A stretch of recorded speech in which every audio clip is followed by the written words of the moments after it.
I'm going to try this Reverend Ike style. Would y'all indulge me? Anybody know who Reverend Ike is?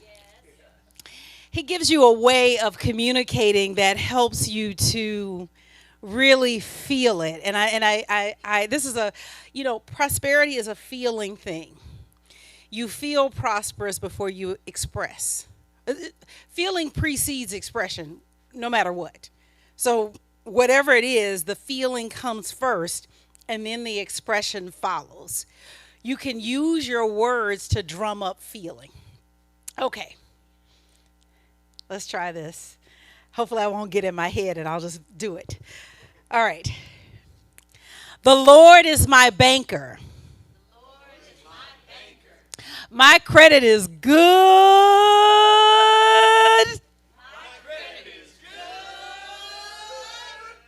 He maketh me to lie down in the consciousness of omnipresent abundance. He giveth me the key to his strong box.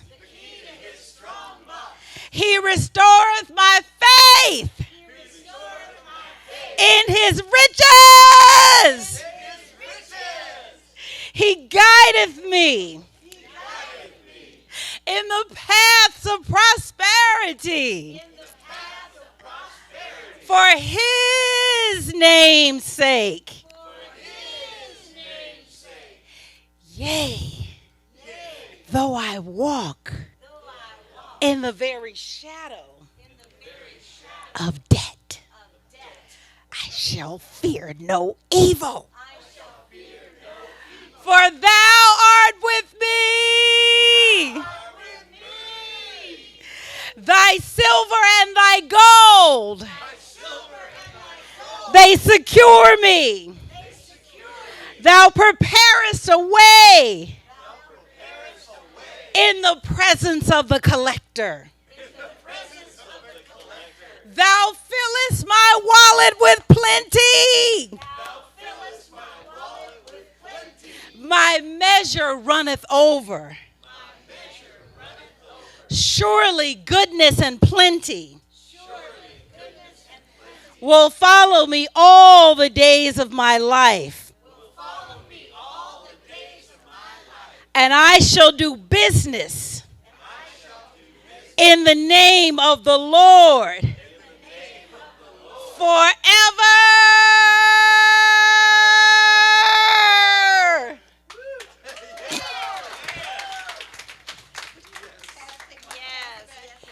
Thank you guys for playing along. I appreciate it. I got a hair. Okay, there it is. My message today is called Before You Prosper, Forgive. Before you prosper, forgive. And my thesis comes from what we term the Lord's Prayer. Forgive us our debts as we also have forgiven our debtors. This does not mean that Spirit withholds forgiveness. What is being communicated with this verse is a spiritual law that is true everywhere on earth, on Mars, on Venus. I don't care where you go. And the law is, and it's an infallible law of the mind, that one idea must be dissolved before another idea can take its place. If you have in your mind any thought that someone has wronged you, you cannot let in the cleansing power of spirit and the richness of spiritual substance until you cast out the wrong thought, the thought of being wronged, and have fully forgiven it. Does that make sense? You may be wondering why you have failed to get spiritual illumination or to find the consciousness of spiritual substance. Perhaps the reason is that there is a lack of room for the true thoughts because there are other thoughts that are filling your mind. And so if you are not receiving the spiritual understanding that you feel that you should have, You should search your mind carefully for any unforgiving thoughts. Thoughts are things and they occupy space in the mind realm. They have substance and form, and they may be easily taken as permanent by the one not endowed with spiritual discernment. The reason that I named this sermon, Before You Prosper, Forgive, is because every unforgiving thought is sitting in the way. It is a roadblock. There is construction on the road. You are trying to pass, but there are workmen out there building according to the unforgiving thought, and they are not going to give. In fact, you know what? Sometimes I leave in the morning and I leave with just enough time to be on time and a minute late, and I miss the flow of traffic. And they're building, they are pouring so much money into Glendale. It's amazing. And so on my street in particular, there are all these like luxury high rises that are going up. It's amazing. Who are these people? Glendale was a sleepy town. Like our anchor store was Montgomery Ward. Like, and now we've got Tiffany's, we got Diane von Furstenberg, we've got Katsuya. Like it's a lot happening in Glendale. But inevitably, I'm getting out of the house and I'm like, come on, Jordan.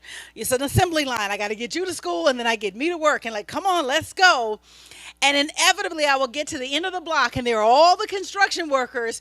And you know they have that sign that either says stop or slow? It never says slow. It is always stop. And I'm just waiting like, all right, come on, let these other cars through so that he can flip the sign and it'll say slow, right? That's what those unforgiving thoughts do. The truth is that prosperity is your birthright. It's what is trying to express through you with desperate abandon. It's trying to. You know this. If you get a paper cut, the moment that the cut finishes being created, the healing is happening, right? The healing is, it's like that with your money. But what happens is that you keep slicing the finger. Okay.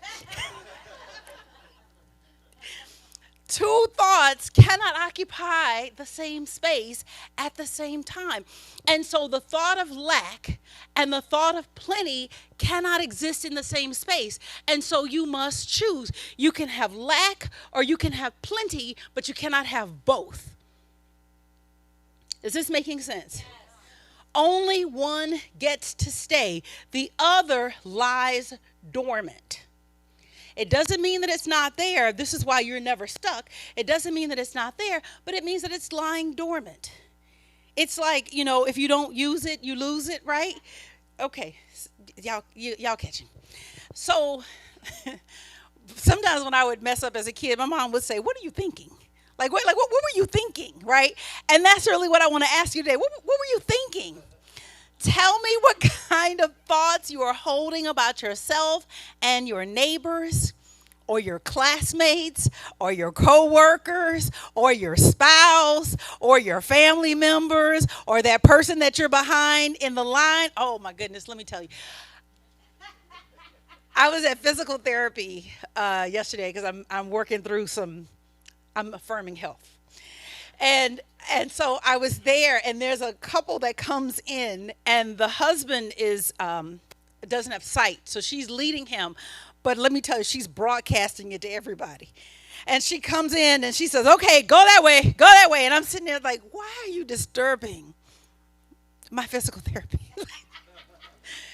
My point is that tell me what you are thinking about yourself or that person who walked in and is behaving in a way that you think is uncouth. And I will tell you just what you may expect in the way of health, finances, and harmony in your home. It's that serious. It's like you can't afford these thoughts. Are you suspicious of your neighbors?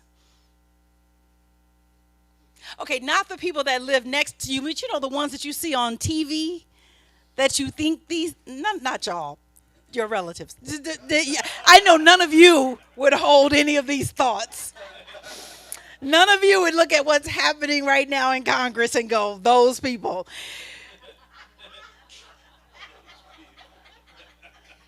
You cannot love and trust in God if you have hate and distrust in men or people. The two ideas, love and hate, or trust and mistrust, simply cannot be both present in your mind at one time. And when you are entertaining one, you can be sure that the other one is absent. Trust other people and use the power that you accumulate from that act to trust God. Oh, so that's the other thing. It's not like you distrust people, but you trust God. Because our minds, we think of our minds as being able to be compartmentalized, but I'm telling you, it is like putting a red shirt in a white load of laundry. It's all coming out pink.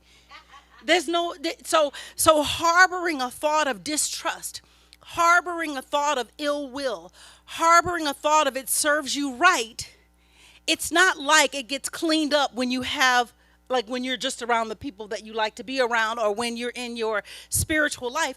That thought, it colors everything. Trust other people, use the power that you accumulate from that trust, from that act to trust God. There is magic in it. It works wonders. Love and trust are dynamic, vital powers. And this is so important because we've got two wars happening, the potential for a third. We've got unrest and discord in our own country, right? And so it can feel like this is a moment when I cannot trust and love, when I must have distaste and disdain. But I'm telling you, students of truth, seekers of truth, people of the light, we cannot afford that kind of thinking. I said last time I was here, we have to be the spice in the soup. We have to be the kick in the in the kicking crabs. Like we have got to be the people that we have. This is gonna be really poor grammar. We have to just be love everywhere, and we have to be the love everywhere we go. Because right now there is so much anger and hurt and sadness. We've got wounds, ancestral wounds, but we're all in this thing together. And so we all have a responsibility to each other.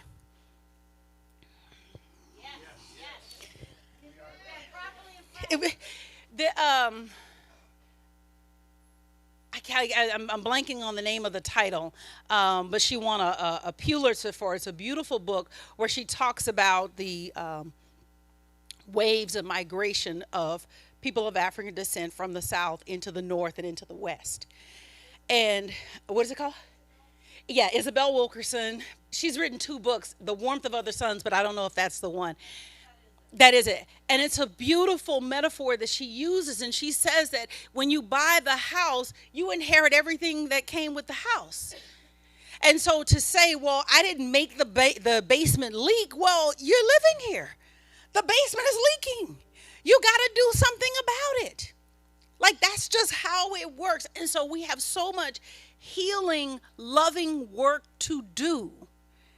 And to say, well, I'm okay over here in my corner is to pretend like I'm not a part of this collective consciousness. We're all a part of this collective consciousness. And the prosperity of our country, the prosperity of our world turns on people like you and me who say that all people are divine. No? Yeah. Okay. Here we go. Are you accusing men of being thieves and fear they're going to take away from you something that is your own? With such a thought, generating fear and even terror in your mind and filling your consciousness with darkness, where is there room for Spirit's light of protection? I can't afford the thought. I can't afford the unforgiving thought. I must do the work to let it go. When I find myself in that space of feeling like someone can take something from me, I don't care who it is, I begin to sing, there are at least 100 ways Spirit can find me. There at least I can be shut off and cut off, and spirit will find a way, some circuitous route to get my good to me. My good is always coming to me. I am a magnet for my good. Yes, I move in that vibration. Rather than build walls of love and substance around yourself, send out swift, invisible messengers of love and trust for your protection. They are better guards than policemen or detectives. Let me tell you a funny story. So I was new to New Thought at this point. I had yeah, well, anyway, I'm not going to, this is not my therapy session. I was new to New Thought. There was a guy that I was with, and he had this Honda Civic that he loved. And this was really when I learned that protection is not in the devices. And he had just equipped this beautiful Honda Civic with an alarm. And we went outside to leave and go to work, and all that was on the ground were the wires from the alarm.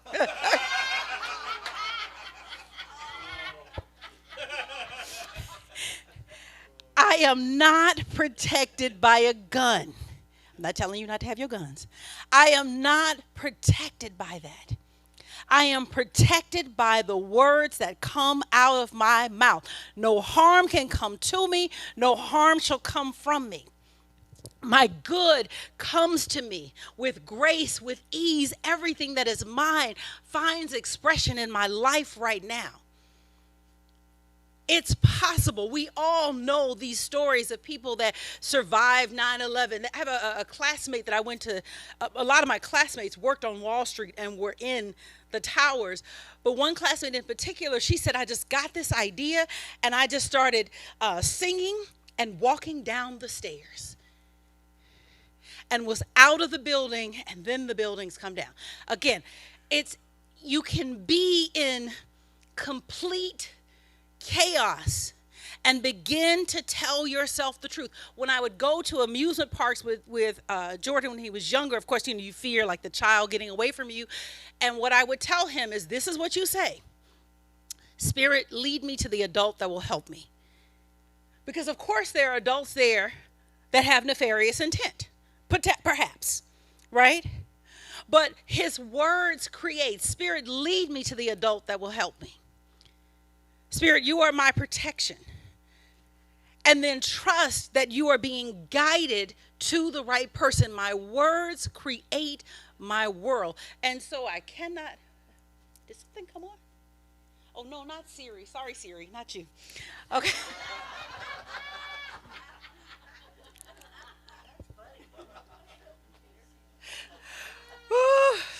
Siri wanted to make an appearance. This is Fillmore specifically, page 119 in the book Prosperity. Do not judge others as regards their guilt or innocence. Consider yourself and how you stand in the sight of the Spirit for having thoughts about another's guilt. Begin your reform with yourself. Begin to speak, because we have so many things that are happening right now. We're afraid to send our kids into schools, but really equip your kids to speak the right words. Spirit, guide me right now. Spirit, I put my soul in your hands. Lead me. I choose life.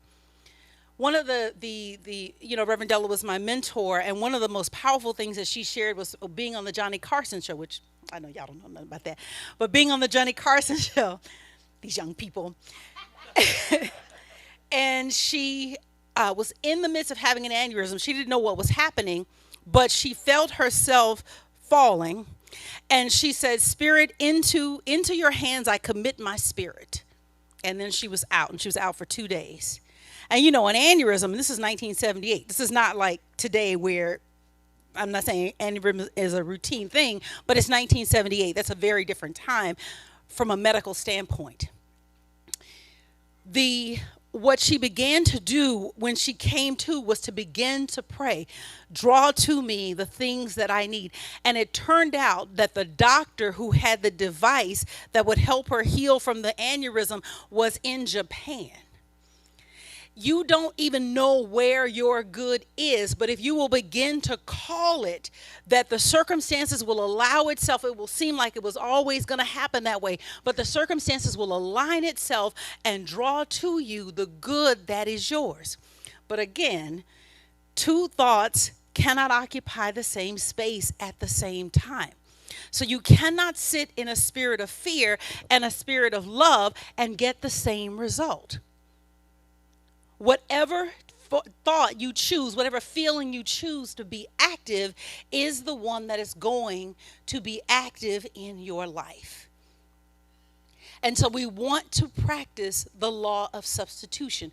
We want to invite thoughts that bring plenty, and we want to deny thoughts that invite lack. That's within our power. And so the first thing that we have to do, point number one, is forgive ourselves. None of us escaped. Trust me, when that woman was there, I had been there another day with her. This is how I decided that I didn't want to do appointments at the same time that she was there. She was loud. She wouldn't stop talking. She was harassing her husband who couldn't see anyway. Like, it was a whole thing. And then she was telling the physical therapist what to do. You know the type. Telling the physical therapist what to do. It's like, you don't have a physical therapy degree, like, or a certificate or anything. Like, let them work with your husband. But so it's not like any of us escape from these unforgiving thoughts. And I don't think the idea is not to have the unforgiving thought. The idea is that when I find myself in that space, that I don't let it just sit. That I get involved with my thinking and I begin to affirm, I forgive myself for thinking these ill thoughts to this woman. Because she is doing the best she can with what she has in the way that makes sense to her. And who am I to decide that how she's showing up in the world is not right? I free her and I free you, Sherri, for carrying this thought. And then I immediately begin to bless her and to bless myself. Let the finger of denial, this is Fillmore, let the finger of denial erase every mistake or falling short that you have charged up against yourself. I don't know about you, but I find that I am my harshest critic. When things are not going the way that I think that they should be going or don't look the way that I think that they should look, I find the biggest metaphysical stick. And I am beating myself. Why? How could you? What were you thinking? You know better than this. You're a minister, you know. And the thing is that I can't afford that because I'm the builder of my tomorrow. That would be like hiring a contractor. You want him to build you this luxury estate. You got all the money in the world and you are just laying it out because you are going to live in style. But every day that he shows up to work, you show up with a stick and you beat the crap out of him as he's working. And so he's dodging as he's trying to build your life. What kind of house do you think you're going to have? And yet we do this to ourselves. We are the architects of our tomorrow. And so we really do have to handle ourselves with love and with grace. Forgive yourself. No, you don't want to do the physical therapy appointment with that woman, but bless her. And then forgive yourself for thinking ill thoughts about her. Does that make sense? Yes. Treat mistakes as a mental transgression as opposed to a moral deflection. All I did was I made a mental transgression, but I'm not wrong as a person because I had an ill thought. Deny in thought all tendency to the error way and hold yourself firmly to the Christ ideal, which is your divine self. Point number 2, forgive others. Forgive others. Remember, two thoughts cannot occupy the same space at the same time.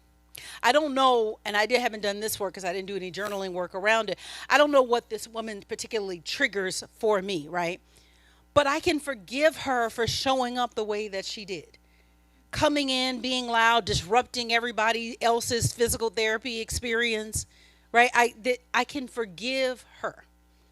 I can release her to show up and do life the way that makes sense for her. Is this making sense? How can we forgive ourselves for holding others in our debt? Shall I be in debt as long as I hold debts against others? This is a question that was put to Fillmore. We find this to be the law of mind. A thought of debt will produce debt. So long as you believe in debt, you will go into debt and accumulate the burdens that follow that thought. Whoever has not forgiven all people their debts is likely to fall into debt himself. I think that, so last time I talked about debt and I talked about the, $33 trillion in debt that we're in as a country, which is quite amazing. And I think that it is important that each one of us do our part to eliminate the debt in our experience. I think that's extremely valuable. But I think that we cannot stop there, that we must begin to spread that consciousness, helping other family members, almost kind of like each one teach one.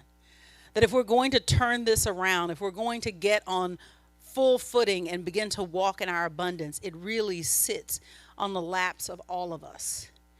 I guess what you hear me saying and this is maybe where I'm going just theologically in my own life, is that my responsibility is not just to myself. My responsibility is to my world. I'm here to be God on earth. You are here to be God on earth. You are a radiating center of light and love and peace. And our world needs us. Our world needs a group of people who believe in the divine nature of all people. Because that's a rare thing. We take it for granted because we get to hang out on Sundays together, but it's a rare thing. And I think that it is, I don't know if it's inviting more people to church, just come hang out. We have a good time. Our music is rocking. Good message, but really taking that responsibility seriously. And I don't mean to make this a heavy thing, whatever, because I did come to have fun today. But I think about that a lot, and about who we are and why we're here and why we're still this kind of niche group. Anyway. Okay, sorry. What is the only sure way of getting out and staying out of debt? So the first thing is to realize that debt exists in the mind, and the mind is the proper place to begin liquidating any debt. So it is not about discharging debts outwardly, because you'll discharge them outwardly and new ones will come. The thought has to leave the mind. The thought that's supporting it, the thought that put it there in the first place, is what is creating the experience. And so we must begin to forgive ourselves and forgive others. I owe no man or owe no person anything but to love them. The world can never be free from the bondage of financial obligations until people erase from their mind the thoughts of mine and thine that generates debt and interest. He said, this is Fillmore speaking, analyze the thought of debt and you will see that it involves a thought of lack. Debt is a thought of lack with the absence at both ends of the equation. The person spending the money, needing the debt to get the thing, believes that there's not enough, so I have to use this debt instrument in order to get it. And the one who is selling the thing also believes that there is not enough, and I've got to extend this credit in order for them to have the thing. Do you get what I'm saying? So we tend to look at it from the perspective of the debtor, but really the debt grantor is in the same equation. And so it's a mindset that has to shift that says there is enough. I have more than enough to spare and to share. This universe is plentiful. And when I put myself in a space of freedom, the moment that I desire it is also the moment potentially that I'm ready to have it. Potentially. But I have to grow into the consciousness of being able to have it, otherwise, it'll have me. Right? And so the moment that I think it, I begin to affirm it. I am ready to have this. Grow me into the spiritual being that can have this thing, whatever it is, the car, the house, the vacation house, the boat. The things are yours. What does God need a boat for? So, and they keep making more boats. Reverend Della says she thought it was her personal duty to get as many shoes as she could. She said, God doesn't have any feet. Who do you think these shoes are for? So the stuff is for you, but it is having it in the right order. It is growing into the man or the woman that can have the thing rather than the thing having you. Are y'all following me? Yes. And so let's take the 23rd Psalm, Fillmore's version again. You have it in your hands. Did y'all toss it that fast? Okay. All right. All right. The Lord is my banker. My credit is good. He maketh me to lie down in the consciousness of omnipresent abundance.